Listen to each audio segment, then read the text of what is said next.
Masechet Sanhedrin Daf Kaf Vav, on commence Bezrat Hashem au Daf Kaf Amud Bet à 3 lignes d'en bas. Avua de Rabbi Zera. Avua de Rabbi Zera, la Gemara nous raconte sur le père de Rabbi Zera. Avad Gavut Atles Arshnin.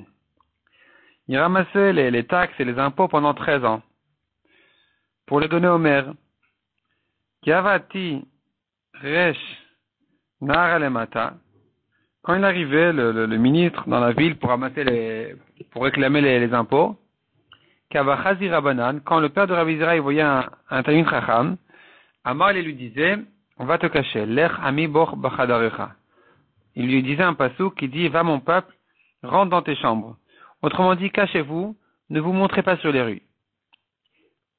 Kavachazi inche de mata, quand il voyait des gens qui n'étaient pas Talmidei Chachamim, Amar il leur disait, Resh nara talemata, faites attention, il y a le ministre qui arrive dans la ville, Ve Haïdna, et aujourd'hui, Nachis Abba le Pumbra, il va égorger les pères devant leurs fils, ou Bra le Pumnara, et les fils devant leurs pères. Autrement dit, il va réclamer beaucoup d'argent, il vaut mieux qu'il ne voit pas qu'il y ait beaucoup de monde sur la ville.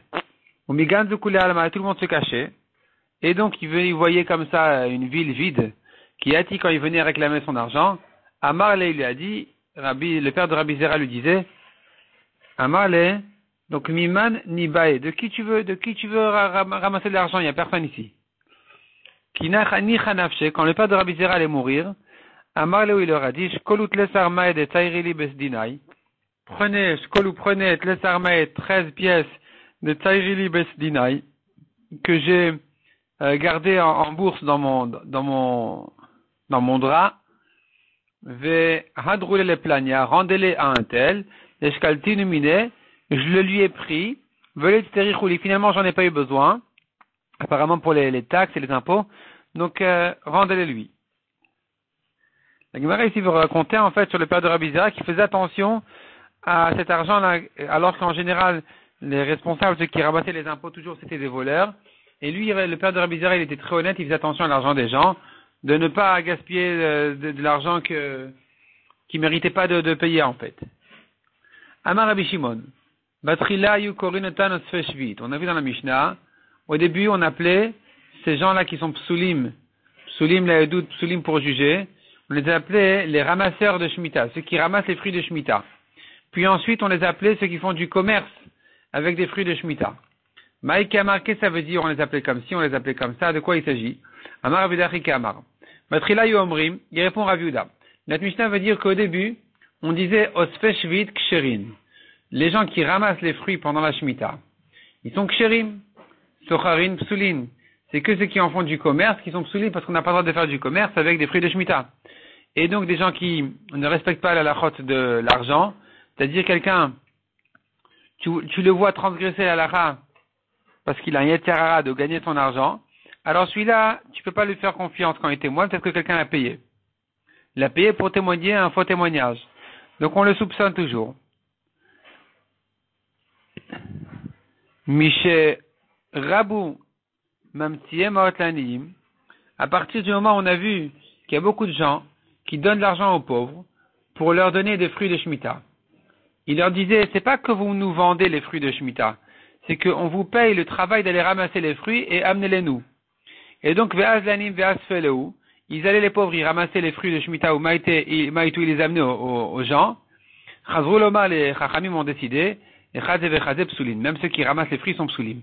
Pourquoi? Parce qu'en fait, ils sont en train de faire en fait du marché, du commerce avec des fruits de Shemitah, donc finalement ça aussi c'est interdit. Kashuba Bnei Rachva, ils sont objectés sur cette explication dans la Mishnah, les Bnei Rachva.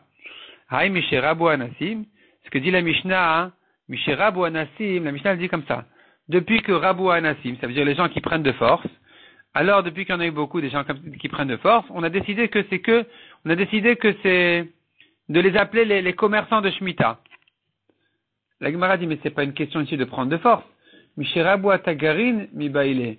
On aurait dû dire depuis que les commerçants se sont multipliés sur les fruits de Shemitah, c'est là on a tout interdit, même ceux qui soi-disant ramassent alors qu'en fait ils sont payés. Donc c'est pas une question de Anassim, la Mishnah elle n'est pas précise quand elle parle de Anassim au lieu de Tagarim. Tagarim, c'est des commerçants, ça c'est ce qu'on aurait dû dire. Anassim, c'est aucun rapport, c'est des gens qui prennent de force. Et elle répond la Gemara. Batrila Yomrim, Echadze Vechadze Psulin. Au début, on disait, tous sont psulim, aussi bien ceux qui ramassent que ceux qui vendent les fruits de Shemitah. Mishirab ou Anassin. Mais depuis que les Anassim se sont multipliés, ou Maïniou, et de quoi il s'agit? Arnona, des impôts. Et donc les Goïms ils viennent et ils réclament de force de lui payer ses impôts, tout ce qu'il mérite, enfin tout ce qu'il pense qu'il mérite. À partir de ce moment-là, hein, alors on a décidé que ceux qui ramassent les fruits de Shemitah ne sont pas Soulim la Edout, parce qu'ils en ont besoin justement pour ça, pour se débarrasser des impôts qui sont imposés sur eux. Et seuls ceux qui vendent, c'est eux qui sont psulim. La Gemara dit qu'il est machis Rabbi Anaï, comme ce que Rabbi Anaï il annonçait, il disait, Poukou veziru bashvit, allez semer les champs pendant la Shemitah même, sortez et semez vos champs pendant la Shemitah même, Mishum Arnona, pour payer toutes les taxes et les impôts qui sont imposés sur vous. Et donc, on voit que là, il y a eu ici une coula exceptionnelle pour se débarrasser de ces problèmes, qu'on permettait donc de ramasser les fruits de Shemitah, et même de semer les champs selon Rabbi Anaï. Chazrulomar osfin ksherin. Dorénavant, on a dit, ceux qui ramassent, ils sont quand même ksherim, parce qu'ils en ont besoin, comme on a dit, pour payer les impôts. Socharim psulin, c'est que les commerçants qui sont psulim. Tosfot demande, qu'est-ce que ça veut dire de permettre de semer les champs? Demande Tosfot, le premier Tosfot ici en haut, Mishirabu anasin ou maninu arnona. Vim tomar, Tosfot demande, il objecte, Mishum arnona itiru la chosh velizroa. Est-ce que pour l'arnona, on a autorisé, donc d'aller labourer et semer des champs? Davia Isura Midoraita s'interdit Minatora. Depuis quand on permet une chose pareille? Viesh Lomar, première réponse. Des Maïre Beshvit Bazmanazé de Rabanan. Il s'agit de la Shemitah d'aujourd'hui, qui n'est que des Rabanan. C'est pour ça que les Chachamim ici ont décidé d'autoriser de travailler les champs pour ne pas avoir cette grande détresse là, de devoir payer au roi. Inami Eshlomar, ou bien encore dit Tosfot, des Pikuach Nefesh, même si c'était Minatora, comme c'est ici, il y a un problème de Pikuach Nefesh. Pourquoi? Le roi, il exige son argent et les gens n'ont pas de quoi payer. Et donc, il les met en prison. La prison de l'époque, c'était pas la prison d'aujourd'hui. Les gens, ils pouvaient mourir là-bas. Les gens, ils meurent là-bas. Et donc, on a permis pour pouvoir payer au roi d'aller lui travailler les champs pendant la Shemitah. Et le Yerushalmi aussi, il explique comme ça, que la raison qu'il leur a autorisé de travailler les champs, c'était à cause de Chaye Nefesh. C'est une question de Pikuach Nefesh. Revenons à la Gemara. Rabbi Chia bar Zarnouki, la Gemara nous raconte ici une longue histoire. Rabbi Chia bar Zarnouki et Rabbi Shimon ben Yotzadak. Ces deux chachamim là, Avukeaz et la Bershana Be'Asia, ils sont partis à Asia, c'est un pays en dehors de l'Eretz Israël. Ils sont partis là-bas pour calculer si il faut faire de l'année prochaine une année Meuberet, ajouter un mois de Hadar, ajouter un 13e mois dans l'année. Donc ils sont partis là-bas calculer. Pagabeu Resh Lakish. Resh Lakish les a rencontrés. It Pil Badayu. Il s'est ajouté à eux. Il est allé les accompagner. Amar Ezil Irze Echav de Uvda. Il a dit, je voudrais voir comment ils font les choses. Chazela ou Gavra, en chemin ils ont vu quelqu'un, ils ont vu un homme, des Kakariv, qui labourait son champ en pleine Shemitah. Amar Len Resh Lakish leur a fait une remarque, il leur a dit, Kohen Vechoresh, regardez ça. Ça c'est un Kohen qui garde pas la Shemitah, il laboure pendant la Shemitah. Ça doit être un Kohen. La Gemara va expliquer ensuite que les Kohanim ne gardaient pas la Shemitah correctement. Amroulo, et lui ont dit, Yacholomar Agiston Anibetocho. Cet homme-là, il peut dire, non, moi je suis un employé, je travaille ici, à un champ d'un goy, ou bien, ici, le balabait a le droit de travailler son champ parce qu'il doit payer au roi, comme on a vu. Et donc, moi, en tant qu'employé, j'ai le droit de travailler son champ. Tout Chazila ou Gavra. Ensuite, ils ont vu encore un autre homme, Yavakasar Bekarme. Il coupait les branches dans une vigne. Toujours pendant la Shemitah. À Marlène, il leur a dit, Kohen, Vezamar, Vezomer. Regardez, ça c'est un Kohen qui coupe les branches de la Shemitah. Couper les branches de la vigne, ça s'appelle l'Izmor. D'ailleurs, on dit que dans la Tfila, on a les Télim qu'on appelle Psuké des Zimra, les Psukim de chant des Zimra, ça a aussi un autre sens. Le mot Zimra, c'est comme l'Izmor. L'Izmor qui veut dire couper. Parce que les psukim des Imra que nous faisons au début de la tfila, ils ont comme particularité de couper les forces du mal qui veulent empêcher notre tfila de monter. D'où vient l'importance de les dire correctement, de les dire avec kavana. En tout cas, ici on a dit, il a le Kohen Vezomer. Et voilà un Kohen ici qui coupe les branches de la vigne en pleine Shemitah. Voilà donc la remarque que Resh Lakish y fait. Amrou, ils lui ont répondu, Yachol Lomar, il pourra toujours vous dire, les Ekel Betabad Ani Tarich. J'ai besoin de ces branches-là pour Ekel Betabad. Ekel Betabad, ça veut dire ramasser les olives. Quand on fait de l'huile, on presse les olives pour pas que les olives se sauvent donc de la poutre à droite, à gauche. Pour les retenir, les ramasser, on faisait on utilisait donc des branches qui servaient à les bloquer. Il pourra vous dire qu'il a besoin de ces branches-là, non pas pour travailler sa vigne, mais plutôt pour les branches elles-mêmes. Ce qui aurait été permis pendant la Shemitah. Amar Elem Resh Lakish leur a dit, Alev Yodea Imle Ekel Imle Akal Kalot. Le cœur de l'homme sait bien quelle est son intention. Est-ce que son intention c'est pour le Ekel, comme vous avez dit, Ekel Betabad, ou bien pas Ekel, mais presque Ekel, c'est Akal Kalot. Ça veut dire il a des mauvaises intentions. C'est son cœur, il connaît son intention. Si elle est bonne, il fait ça vraiment parce qu'il a besoin des bois, des branches elles-mêmes, ou bien qu'il a des mauvaises intentions, on appelle ça les Akal Kalot. Donc il a joué un peu un jeu sur le mot de Ekel. La Gemara a demandé à Marlé au Beresha, quelle était la première de ces deux histoires-là? Celui qui labourait et celui qui coupait les branches. Il est Ma'akamaita Marlé au Beresha. Si la première histoire qu'on a racontée ici, c'était la première dans le temps aussi, Ha Nami Lemroulé. Ici aussi, ils auraient dû dire la même réponse. Agiston Anibetocho. Les Chachamim auraient dû dire à Resh Lakish, pourquoi tu t'étonnes que cet homme-là, il travaille son champ pendant la Shemitah? Donc, dans la première histoire, ils lui ont dit, mais peut-être que c'est un employé de quelqu'un qui a le droit de travailler son champ pendant la Shemitah. Ils auraient dû donner la même réponse. Au deuxième cas aussi, celui qui travaillait sa vigne, eh bien, ils auraient dû dire ici aussi, peut-être c'est un employé qui doit travailler la vigne du propriétaire, qui a le droit de le faire pendant la Shemitah dans ces circonstances. Pourquoi ils ont dû donner une autre réponse? Non, il utilise des bois parce qu'il a besoin des bois eux-mêmes. Et là répond la Gemara, Ha Amar le Beresha. D'abord, il y a eu l'histoire de la vigne. Ve'adar Amar leu Hach. Et ensuite, il s'est passé l'histoire de celui qui labourait. Donc, dans le premier cas, ils lui ont dit, il a besoin des bois. Dans le deuxième cas, tu peux pas dire sur quelqu'un qui va labourer et qu'il a besoin des bois. Là, c'est sûr qu'il travaille le champ même. Donc là, ils étaient obligés de donner une autre réponse et dire, non, mais il pourra vous dire toujours, je suis un employé de quelqu'un qui a besoin de travailler son champ même pendant la Shemitah, qui a le droit de le faire. Demande à Gemara Maishna Kohen. Pourquoi il leur a dit ça? C'est un Kohen qui travaille pendant la Shemitah. Pourquoi un Kohen? Mishum Nechashid et Hashvit. Car les Kohanim, ils sont soupçonnés de travailler pendant la Shemitah, des Tanya comme on voit dans une Braïta. Sea Truma Shenafla le Mea Sein Shal Shvit. Sea une quantité de Truma, une quantité d'une Sea, de Truma, qui est tombée dans 100 quantités de Shemitah. Mea Sein Shal Shvit. De 100 quantités de fruits de Shemitah, ça tout s'est mélangé. Tu as du blé de Shemitah, ou tu as des fruits de Shemitah, et des fruits de Truma, des raisins, disons, des olives, ils sont tous mélangés. Comment on fait? Talé, elle s'annule. Parce que la Truma s'annule 1%. Pachot Miken. S'il n'y a pas 100 de Shvit, donc on a, disons, 1 kilo de Truma et 90 kilos de Shemitah. Alors, on a un mélange entier ici. Qu'est-ce qu'on en fait? Yerakvu, tout doit pourrir. Ve'avinan, on a objecté dessus. Ama Yerakvu, pourquoi tu laisses tout pourrir? Imkeren le Kohen, vidmet Truma. Il devrait plutôt vendre à un Kohen au prix de Truma. Imkeren le Kohen, vidmet Truma. Il devrait vendre toute la quantité, tout le mélange des 91 kilos. Il devrait les vendre à un Kohen. Le Kohen, il va payer un prix de Trouma qui est toujours moins cher que des fruits non Trouma, parce qu'il est plus limité comment les manger, betara et tout ça. Chutz midmei otasea.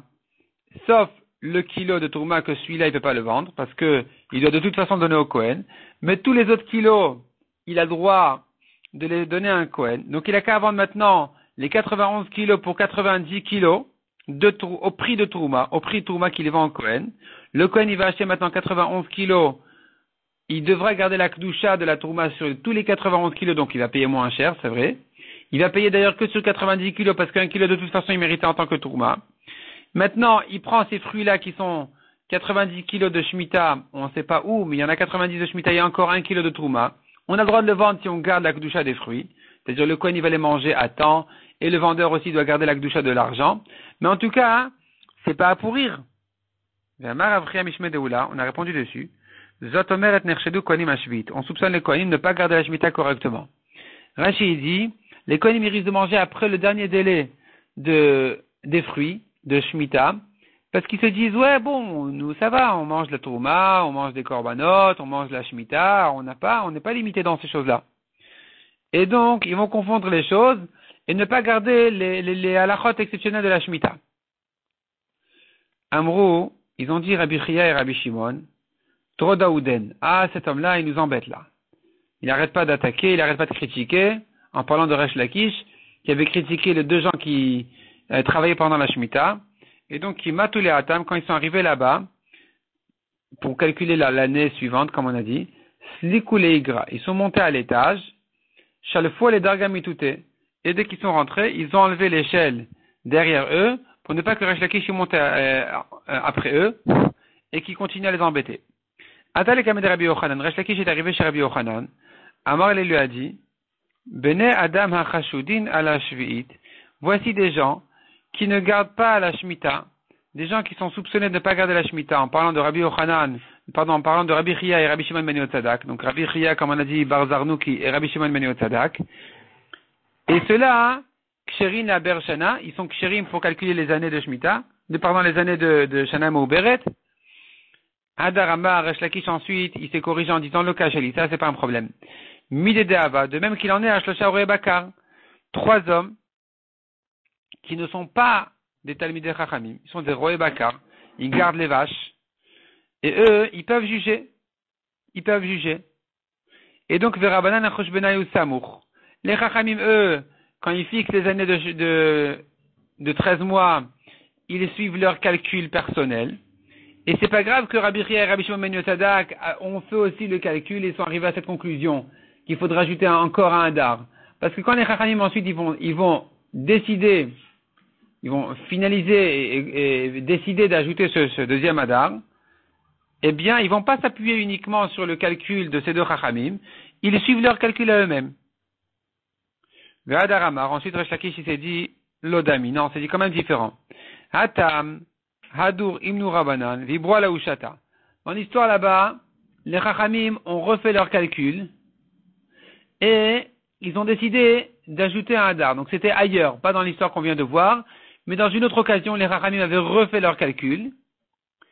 Alors, là effectivement, ils ne s'appuient pas sur le calcul de ces deux Chachamim Rabbi Chia et Rabbi Shimon ben Yotzadak, donc il n'y a pas de problème. C'est-à-dire, même si tu considères que les premiers qui ont fait les calculs ne peuvent pas calculer les années, quand ensuite les Chachamim fixent l'année, ils ne s'appuient pas entièrement sur le calcul des premiers. Ils font leur propre calcul. Donc là, c'est bon. Par contre, ici, dans notre cas, nous, où Rabbi Chia et Rabbi Shimon, eux, ont fait le calcul des Chachamim, c'est eux qui sont revenus en disant, nous avons fait le calcul et il faut ajouter encore un mois. Et là, sur leurs paroles, les Chachamim vont s'appuyer pour ajouter un mois sans refaire le calcul. Ça, c'est un problème. Pourquoi? Kesher Rechaim, c'est un compte de Rechaim, un compte de juges. Tu comptes les juges alors que c'est des Rechaim. Chas v'shalom. Donc en fait, Resh Lakish a dit ça sur Rabbi Chia Bar Zarnouki et Rabbi Shimon ben Yotzadak. Il les a traités de Rechaim parce que ils n'étaient pas gênés de voir des gens travailler pendant la Shemitah. Au contraire, ils essayaient de trouver une excuse. V'kesher Rechaim eno min haminyan. Or, un compte de Rechaim n'est pas compté. On ne peut pas les compter pour dire voilà, il y en a plusieurs. Il n'y a pas de nombre. Au Rechaim, il n'y a pas de, même s'ils sont 20, ils sont 1, ils sont 0. Il n'y a pas de compte. On ne les additionne pas.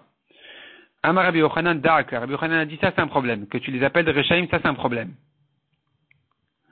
Qui a tous les camés de Rabbi Yochanan, quand ils sont revenus eux-mêmes chez Rabbi Yochanan, Rabbi Chia et Rabbi Shimon, Amroul, et ils lui ont dit, ils lui ont reproché, Karilan Roé Bakar, Velo Amar Lemar Velo Midé, voilà Resh Lakish, il nous a traité de Roé Bakar et tu lui dis rien.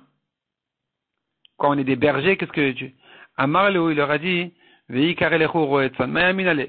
Et qu'est-ce que je peux faire qui vous a traité de Roé Bakar? Et s'il avait dit sur vous des Roé Tson? Quelle importance si vous êtes des bergers de vaches, des bergers de moutons? Et qu'est-ce que j'aurais pu répondre à tout ça?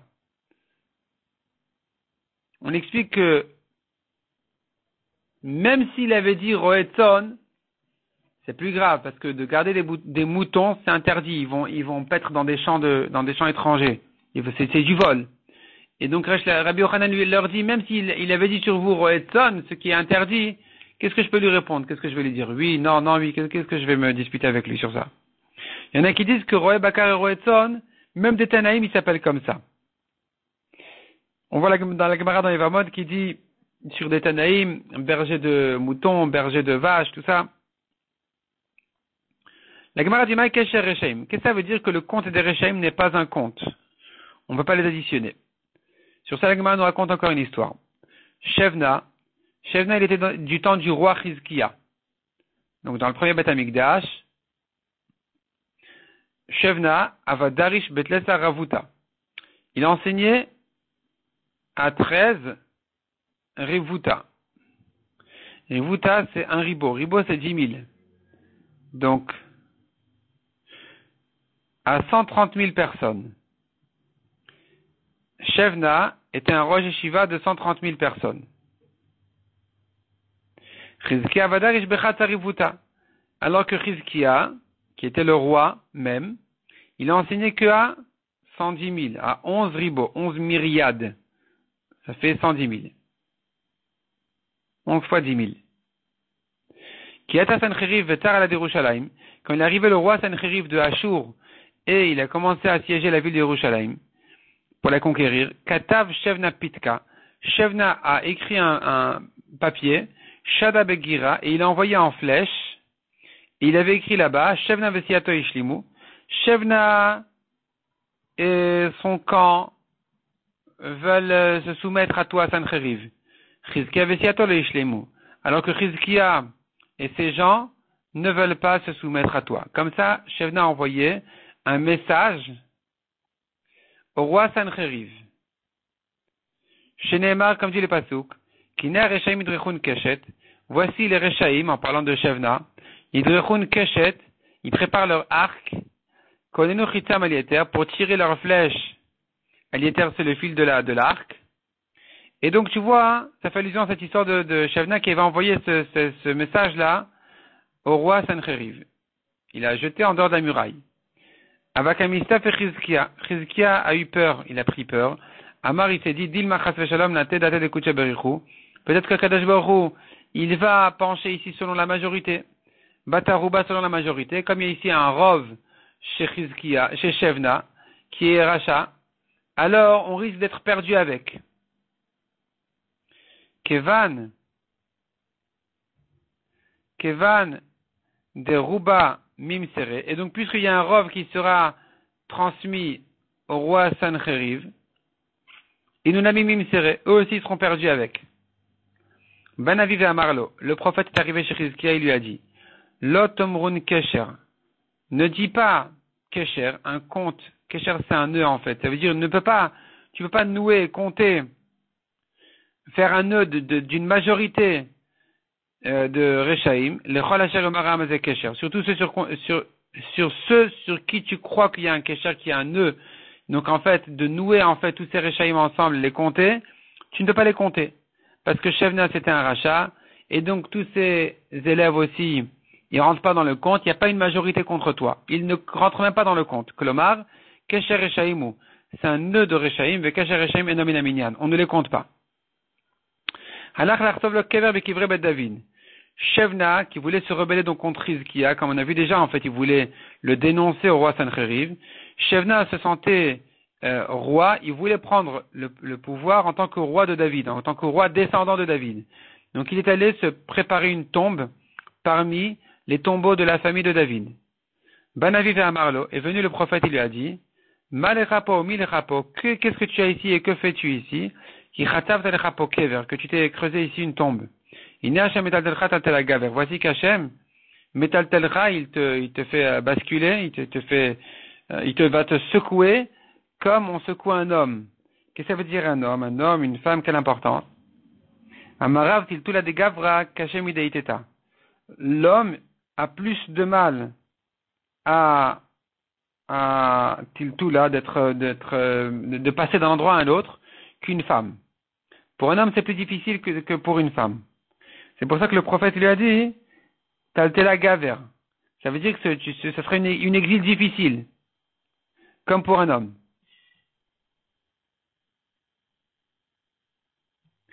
Ve'otra ato.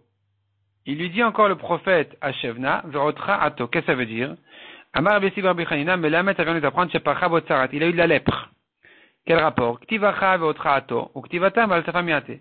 À propos du lépreux, c'est écrit val safamiate, ça veut dire de se couvrir les lèvres, la bouche. Et lui aussi donc, ici sur Shevna, c'est écrit ve'otra ato, qui est la même expression que nous trouvons concernant le Metzora, pour te dire que Shevna a eu la tsarat, il a eu la lèpre.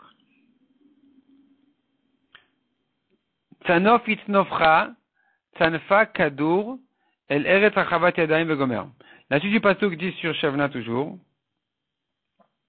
Tzanof itnofra, ça veut dire, tu seras assiégé. Kadur, el eret kadur, tzanfa kadur, comme en tout autour. El eret rachavat yadayim, tu seras exilé dans un grand pays. Tana, ubikash klon betavot adonav, il a recherché la honte de son maître, Shevna, qui voulait dénoncer Chizkia, son maître, les fichar n'est pas kvodo les kalon. C'est pour ça que c'est devenu le contraire maintenant. La suite du passage qui parle de kalon, ça veut dire la honte. Lui-même, son kavod de Shevna, est devenu une honte. Kavanafik Ihu, quand il est sorti de la ville Shevna pour se rendre à se soumettre à Sancheriv, et donc il voulait en fait se sauver comme ça, en disant voilà, il y a moi et la majorité du peuple qui sont avec moi, qui veulent se rendre. Donc, Yavanafiku, quand il est sorti en premier, tout de suite, Ata Gabriel, Ardeledasha, il est venu Gabriel, il a fermé les portes de la muraille, Be'apem Ashiriate, devant les camps de Shevna, pour pas qu'ils sortent avec lui. On tourne la page. Amroulé, alors il lui a dit, Sancheriv, les gens de Sancheriv lui ont demandé à Shevna, Mashiriatachecha, où est ton camp? Tu as dit que ton camp aussi, ils veulent faire la paix avec nous. Où sont-ils? Amar Hadrubi.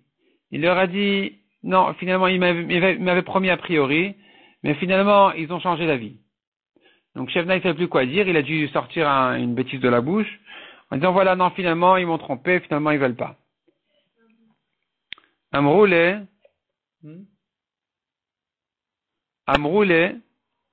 ils lui ont dit, les gens de Sancheriv, Imken achuchi kamechai chatban. Ah bon, si c'est comme ça, en fait, tu te moques de nous, apparemment.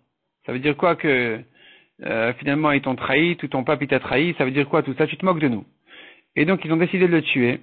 Nikvu be'akevav, ils lui ont percé ses talons. Ve tlaou bezanves usehem.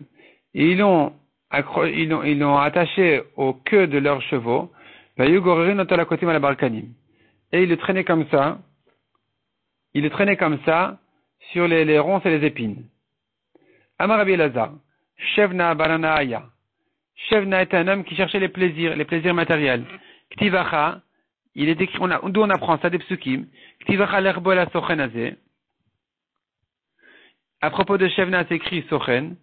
Ou ktivata mozilo sochenet. Et c'est écrit à propos de Bilam, qui allait avec son ânesse. C'est écrit là-bas, utilo sochenet. Et lui aussi, donc Shevna aussi cherchait des plaisirs,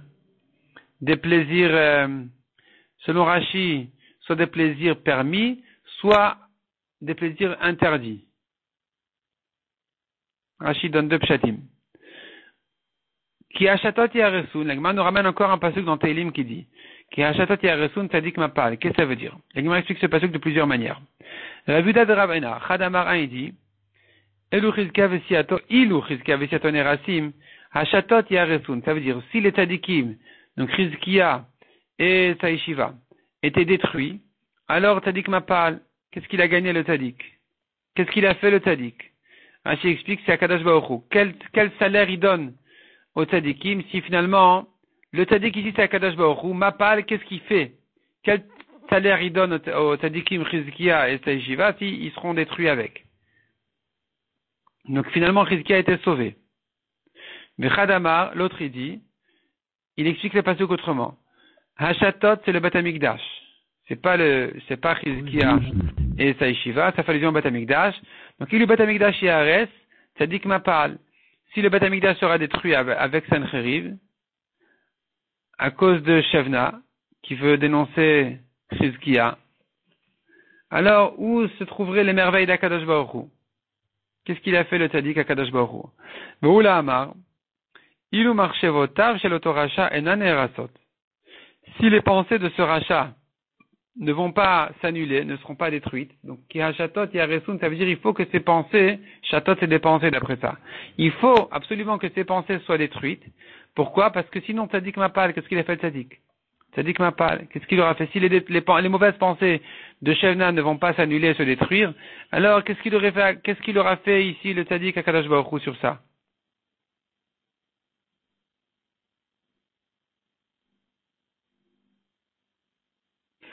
Ah, pardon, ici Rashi explique que le Tzadik c'est Chizkiyahu cette fois-ci. Dans les deux premiers pshatim, deux premières manières d'expliquer le pasuk, Rashi dit que le Tzadik c'était Akadosh Baruch Hu. Ici, c'est Chizkiyahu le Tzadik. Donc où se trouve son salaire? Si vraiment Shevna, ses pensées ne s'annulent pas, alors qu'est-ce qu'il aura gagné le Tzadik avec ses mitzvot? La Gemara dit Bishlam aleman de Amar. Je comprends celui qui traduit le mot Hashatot, qui dit Ilu marchevotav shel oto racha. Les pensées du rachat, on les appelle Hashatot. Pourquoi?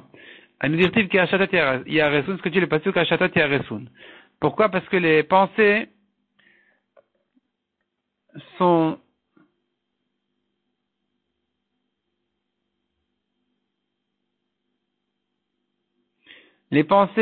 on les appelle Shatot parce qu'elles sont mises dans le cœur de l'homme. Et mettre ces Shatot, comme le pasuk qui dit dans Parashat, dans la fin de Chumash Bereshit, Yosef yashit yado alenecha. Yosef il mettra sa main sur tes yeux. Donc les hashit ça veut dire mettre. Hashatot yaresun ça veut dire les mises. Les mises c'est quoi? C'est les pensées qui sont mises dans le cœur. Ulman damar bat hamikdash, mais je comprends que le bat hamikdash puisse s'appeler Shatot. Detnan even hayta sham imot nevim arishonim. Il y avait dans le bat hamikdash au Kodesh HaKodashim une pierre, un rocher. Depuis le temps des premiers prophètes, où Shtiya et Anikret, donc le Beth Amikdash s'appelle Shatot. Et là, les mandama Chizkiya Vesiato. Mais d'après celui qui dit que à Shatot fait allusion à Chizkiya et ses gens, Hechash Kichan Tzadik et Kurush, où est-ce qu'on a vu que le Tzadikim s'appelle Shatot? Dirtiv répond la Gemara, qu'il Hashem Metzuke Eretz, Veyachet Alem Tevel. À Hashem appartiennent les fondations de la terre, Veyachet il a mis sur eux le monde. Donc, Shatot, c'est les tzadikim sur qui le monde est posé. Veibaitema meacha, ou bien encore un autre pasuk. Ifli etza higdil tushia. Tushia, ça ressemble au mot à Shatot. Akadosh Baruch Hu, ifli etza higdil tushia, que ça veut dire que le monde, il est basé et posé sur la Torah et ceux qui l'étudient. Qui s'appelle Tushia. Pourquoi la Torah s'appelle Tushia? Car elle épuise la force d'un homme. Un homme qui se donne pour la Torah, toutes ses forces sont données pour la Torah. Davar acher, Tushia, on l'appelle pourquoi? Shenitna bachashai, mipnei Satan. Et la Torah a été donnée en cachette, à cause des accusateurs qui ne voulaient pas que la Torah elle descende sur terre. Davar acher Tushia. Troisième raison pourquoi on l'appelle Tushia, Devarim shel tohu, she'olam meshutat alem. Le mot Tushia se partage en deux. Tout, c'est tohu, c'est du vide. Ça veut dire quoi? Les paroles de Torah, c'est rien que des paroles. On voit pas qu'est-ce qui se passe dans ces paroles. Ça paraît être rien, c'est du tohu. Et en fait, Shia, ça veut dire quoi Shia? She'olam meshutat alem. Le monde, il est posé sur ces paroles-là. Amarula. Marshava moelet afili divrei Torah. Marshava, la pensée, Rashi explique Marshava, Rashi dit deux pshatim dans Marshava Moelet. Soit première manière d'expliquer la Gemara ici. Marshava, ça veut dire un homme qui est inquiet pour sa parnassa. Moelet, elle sert, elle est utile, mais là, elle est utile dans le mauvais sens. Ça veut dire, elle agit sur l'homme. Un homme qui est inquiet, eh bien, cette angoisse-là, elle agit sur lui et elle lui fait oublier même ses paroles de Torah. Un filet d'ivre Torah. Chez Nemadon, on fait ça. Mais faire marchevot arumim, Akadosh Baruch Hu, il annule les pensées des Chachamim, qui sont des pensées d'angoisse sur la parnassa, velotasen edem tushia, pour ne pas qu'elles aient une influence sur leur Torah, et qu'elles leur fassent oublier leur Torah et que leur abîme leur étude de Torah. Ou bien Rashi explique autrement. La pensée, elle agit sur tout, même sur la Torah. Qu'est-ce que ça veut dire? Un homme qui a des projets. Il dit tel jour je vais faire ceci, et ensuite tel jour je vais faire cela, puis ensuite voilà, il a des longs projets, il a tout un programme, il se programme tout son projet de A à Z, et il s'imagine que c'est lui qui commande, c'est lui qui va, ça dépend de lui. Eh bien, rien que le fait d'avoir un programme précis, de s'imaginer que c'est lui qui va tout décider, rien que ça, en soi, c'est déjà une raison pour que ça marche pas. Et non seulement ça ne va pas marcher dans quelque chose qui n'est pas une pensée de Torah, mais même quelqu'un qui a des pensées de Torah et qui dit voilà, moi je voudrais faire le chasse en temps et tant d'années, telle et telle année je vais faire ceci, telle et telle année je vais faire cela. C'est pas comme le daf Hayomi où il a un suivi, il dit bon, chaque jour je dois faire mon daf. Mais quelqu'un qui commence à se calculer, jusqu'à tel et tel jour je vais faire ceci, jusqu'à tel et tel jour je vais faire cela. Et c'est un projet personnel en fait qu'il veut mettre en place, et il est certain, il s'imagine qu'il pourra le tenir. Eh bien, même si c'est facile, même si c'est faisable, le fait d'avoir décidé son programme et de ne pas se sentir dépendant de la Siyata d'Ishmaïa, ça, en soi déjà, ça va lui abîmer tout son programme. Et donc, même en Torah, il n'arrivera pas. Amar Rabba Masukin Ishma en Amoelet. Mais Rabba, il dit, s'il fait ça l'Eshem Shamaim, il fait ça vraiment l'Ishma pour la Torah, alors la pensée ne va pas s'abîmer. Elle pourra tenir, ça pourra marcher. Chez Neymar, Rabot Marchavot de Ish, comme dit le Pasuk, beaucoup de pensées dans le cœur de l'homme. Vatat Hashem itakum. Mais la pensée d'Hachem, c'est elle qui tient, qui va se lever. Et Tashesh Badvar Hashem itakum leolam. La pensée dans laquelle se trouve la parole d'Hachem, c'est elle qui va se lever toujours. Donc si maintenant, mon programme de limoud, il est l'ishma, alors ça va lui marcher. Amar Abuda et Matai. Egmar revient ici sur la Mishnah qu'on a dit, que ceux qui sont psulim la edut. Tous les voleurs midera banan, ils sont psulim la edut, comme on avait ramené plusieurs cas dans la Mishnah. Des gens qui travaillent pas, enfin, des gens qui jouent qui font toutes sortes de jeux pour gagner de l'argent sans travailler. Ils sont psulim la edut. Mais Abuda a précisé là-dessus dans la Mishnah, que c'est que s'il n'a pas un autre travail. Mais s'il a un travail sérieux, et qu'à côté de ça, il joue aussi à des jeux comme ça, pour gagner de l'argent de côté, alors il n'est pas pasoul, la doute. Dans ce cas-là, il est cachère. Amar Rabbi Abba, Amar Rabbi Lazar, la Rabbi Yuda, la est comme lui. Amar Rabbi Abba, Amar Rabbi Lazar. Kulan trichin achazal le bedin. Tout cela sur qu'on a dit dans la Mishnah qui sont psulim la doute, il faut d'abord annoncer au bedin. C'est pas automatique qu'il est pasoul, la doute. Tant qu'on n'a pas annoncé au bedin qu'il est pasoul, il reste encore cachère. Roé, un berger. Les bergers, c'est des voleurs. Parce qu'ils amènent les troupeaux dans les champs des autres. Un berger, il est pas sous la doute. Est-ce que tant qu'on n'a pas annoncé, il est encore cachère ou non? Il est automatiquement pas soul. Pligebar avara de Ravina. Ils sont là-dessus en marloquet avara et Ravina. Chadamar baya chaza ve chadamar lo baya chaza. Un, il pense, il faut annoncer. Et l'autre, il dit non, même sans annoncer, il est pas soul. Mishtama le mandamar lo baya chaza. Je comprends celui qui dit que même sans annoncer, il est pas soul. Haïnu damar Ravuda amara. C'est ce qu'il dit Ravuda au nom de Rav. Stamroé pas soul. Un berger, il est pas soul. Stamroé, tu n'as même pas besoin de vérifier. Il est pas soul. C'est-à-dire que, même sans annoncer, la Gemara comprend qu'il est pas soul. Et là, le mandamar baya chaza. Mais d'après celui qui dit qu'il faut l'annoncer, sinon il n'est pas encore pas soul. Maïstam roé pas soul, qu'est-ce que ça veut dire qu'un roé, il est pas soul, un berger, il est pas soul? Répond la Gemara des bestama machrezin anale. Quelqu'un que tu sais qu'il est berger, tu n'as pas besoin de te renseigner est-ce qu'il va amener son troupeau dans des autres champs. Tu peux directement annoncer sur lui qu'il est pas soul. Haïmatana, il y avait un shtar que quelqu'un a donné un cadeau à son ami. Il lui a offert un champ, il lui a offert un objet. Nevuchatima ale tren gazlanin avait signé sur ce shtar-là 2 voleurs. Savar Rav Papa Bar Shmuel et Arshura. Il pensait Rav Papa Bar Shmuel cachériser ce shtar-là. Car personne n'a annoncé sur ces témoins qui sont des voleurs.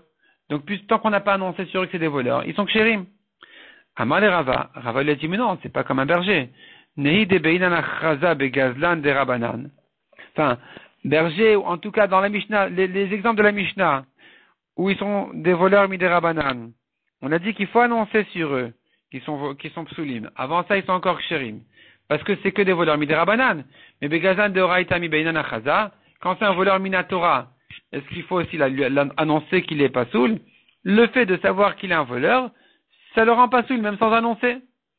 Donc, si c'est un voleur midérabanan comme dans la Mishnah, où ils font des jeux malhonnêtes, là, il est pas soul midérabanan, il faut annoncer. Mais, si c'est un vrai voleur, il rentre chez son ami, il prend de force des choses, celui-là, il est pas soul minatora. Donc, c'est même pas la peine de prévenir et d'annoncer qu'il est voleur. Siman, Davar Varayot Ganav. Amar Rav Nachman. Ochle Davar Acher, Psulin Laedut. Ochle Davar Acher, c'est-à-dire, ceux qui profitent de la tzedaka des goïm, Psulin Laedut. Ils se rabaissent comme ça à prendre de l'argent des goïm pour se nourrir. Ces gens-là, ils sont Psulin Laedut, on ne peut pas les prendre comme témoins. Anomile Befaresia, c'est que s'ils prennent en public. Aval Betin A, mais s'ils prennent en cachette, l'eau. Il s'est pas tellement rabaissé, donc, il est cachère. Ou Befaresia Namilo Amaran. Est-ce qu'on a dit que s'il prend la tzedaka en public des goïm, alors il est pas sous la doute? On nous l'a dit que Eladev Charlele Itzune Betin A, c'est que s'il a moyen de se nourrir discrètement, de gagner son argent discrètement. Des Kameva Zenaché Befaresia, mais il a pas honte, il se rabaisse comme ça à le prendre officiellement en public. Alors là, cet homme-là qui ne se respecte pas, il est prêt aussi, pour un peu d'argent, à aller témoigner à faux. Donc, il est pas saoul. Aval Loev Charle, mais s'il n'a pas le choix, il ne peut pas trouver son argent autrement que comme ça, alors Chiyuteu, c'est sa parnassa, c'est sa vie, même s'il prend en public, il reste kasher. Amar Rav Nachman. Et Chashud al Arayot kasher le'edut. Même quelqu'un qui est un rachat, Chashud al Arayot, on le soupçonne d'avoir transgressé des problèmes de Arayot. Donc, on le soupçonne d'avoir des rapports interdits, il est kasher le'edut quand même. Pourquoi? Parce que c'est pas de l'argent. Il est rachat dans ça, mais pas dans ça. Amar Rav Shechet. Anemar, réponds-moi mon maître. Arbaïn Bekafé ve kasher, quoi? C'est un rachat qui prend les 40 coups au Bedin et tu dis encore qu'il est kasher, c'est pas possible. Amar Rava, ou Moder Rav Nachman edut ishash ou pasoul. Rava dit, même Rav Nachman qui pense qu'il est kasher, il sera d'accord que pour témoigner sur une femme, il est pasoul. Témoigner sur une femme qu'elle est divorcée, il est pasoul parce qu'il veut la prendre. Donc là, c'est un témoignage qui est en rapport avec ce sur quoi il a un Yetzerara, ce sur quoi, bon, Yetzerara tout le monde a, mais ce sur quoi il est rachat. Donc tu ne peux pas accepter son témoignage là-dessus. Amar Avina Veitem Arafapa, l'Amar la Fouka. Il n'est pas saoul comme témoignage sur une femme que s'il vient la permettre à la sortir de son mari. Il dit voilà son mari il est mort, ou bien il l'a divorcé. Et donc là, on ne le croit pas parce que on sait que c'est un rachat dans les harayot. Il se peut ici qu'il veuille la prendre. Aval et Yul Aletlanba. Mais si au contraire il témoigne qu'elle s'est mariée, il n'y a pas de problème, c'est sûr que tu peux accepter son témoignage. La Gemara demande Pshita, c'est évident. Maudetema a dit fallait. Tu aurais pu croire qu'il préfère qu'elle soit mariée pour la violer en tant que femme mariée. Dirtiv même gnuvim imtaku vegomer. Comme dit le pasuk, l'eau volée est plus douce. Velechem starim in am, c'est la suite du pasuk qui dit, et un pain caché, il est meilleur. Donc cet homme-là, qui veut fauter avec des femmes, il préfère qu'elle soit mariée, parce que quand elle est difficile elle est presque inaccessible, c'est là où son plaisir est plus grand. Et donc il préfère dire sur elle qu'elle est mariée pour la prendre ensuite en tant que mariée. Donc j'aurais pu croire qu'on ne peut pas le croire sur un témoignage même de mariage, même sur un témoignage qui vient interdire la femme. Kamash maintenant on vient te dire que non. De kama de kaima hachi shrichale. Plus elle est libre, plus elle lui est présente.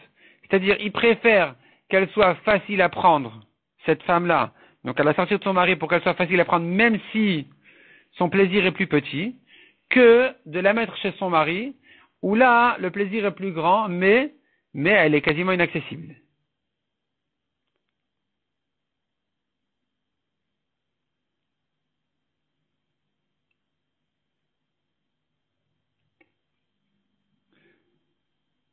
V'amar Rav Nachman, Ganav Nissan ve Ganav Tishri, Losh me Ganav. Un voleur de Nissan ou de Tishri n'est pas considéré comme un voleur pour être pasoul la Edout. De quoi il s'agit? Ces paroles-là ne parlent que d'un cas Be'arissa. Quelqu'un qui travaille dans le champ, il prend une certaine quantité ou pourcentage de fruits, il en a pris plus. Vedavar Mouat, il a pris un peu plus. Ou Vedavar Genigmera Melarto, et c'est un fruit qui est déjà prêt à être, qui est déjà mûr. Il travaille sur les fruits qui sont déjà mûrs et qui sont prêts à être mangés. Et là, il a un moré terre. Il se dit non, c'est pas une avéra, je suis pas un voleur, j'ai pris à peine un peu plus. De toute façon, j'ai le droit de prendre des fruits. J'en ai pris un peu plus parce que j'ai travaillé comme un fou cette année. Et puis de toute façon, la Torah a autorisé aux employés dans les champs sur des fruits qui sont déjà prêts d'en profiter, de pouvoir manger dans leur travail. Donc ici, quand il en a pris un peu plus, il se dit que c'est permis. Donc il n'a pas l'intention de voler, donc ça ne le rend pas pasoul la Edout. La Gemara dit encore, Ikaré de Rav Zvid, un paysan qui travaille sur les champs de Rav Zvid, c'est pas quelqu'un qui, dans ces conditions, il prend des fruits. Non, il est payé. Chad, Ganav, Kava, Desare. Un a volé une quantité d'un cave d'orge, ou pasle, il a rendu pasoul la Edout. C'est un voleur. Vechad et un autre, Ganav il a volé, qui borade aïne, une quantité de date, ou passé, il a dit qu'il est pasoul. Pourquoi? Parce que ces gens-là n'ont pas, dans leurs accords, ils n'ont pas le droit de prendre les fruits. Donc s'il prend des fruits, c'est vraiment qu'il a l'intention de voler. Il n'y a pas ici un moré éther. C'est pas qu'il se dit c'est permis. Hanouk Vouray, l'Egma raconte encore. Hanouk Vouray de Kavunafsha, Biyom Tov Rishon Shalateret. Des gens ont enterré un mort le premier jour de Yom Tov de Shavuot. Shamtinu, Rav Papa, ou Paslinu la Edout. Rav Papa les a mis en idouille. Il a dit son psulim la Edout parce qu'ils font des averot, ils n'ont pas gardé Yom Tov. Vercherinu Ravuna Bered Rav Yoshua. Mais Ravuna Bered Rav Yoshua dit ils sont ksherim. Amar le Rav Papa vers Reshaim Ninu. Rav Papa il a dit mais c'est des Reshaim, comment tu dis qu'ils sont ksherim? Il a répondu, ils pensent mitzvah keavde, ils pensent qu'ils font une mitzvah d'enterrer même pendant Yom Tov. Mais il lui dit, mais je les ai quand même déjà mis une fois en idouille et il continue. Donc il pense pas que c'est une mitzvah. Savre, il a répondu, kapara keavdelan rabanan. Il se dit, c'est une mitzvah d'enterrer Yom Tov, mais il faut quand même une kapara pour cette mitzvah. Parce que ça s'est fait en tant en chilul Yom Tov. Donc il croit que c'est une mitzvah. Et puisqu'il y a quand même quelque chose qui a souffert ici, qui est le Yom Tov, donc ils doivent quand même avoir une kapara. Donc ils se disent, le nidou, il est comme kapara pour la mitzvah qu'on a fait dans des conditions problématiques, mais c'est pas que c'est vraiment une avera. Et donc, ils l'ont refait ensuite une autre fois. Donc maintenant, tu peux pas les mettre tu peux pas dire qu'ils sont des rechaim psulim la edout. Parce qu'un rachat pas conscient de sa avera. Mais là où il croit qu'il fait une mitzvah, alors tu ne peux pas le rendre pas sous la edout.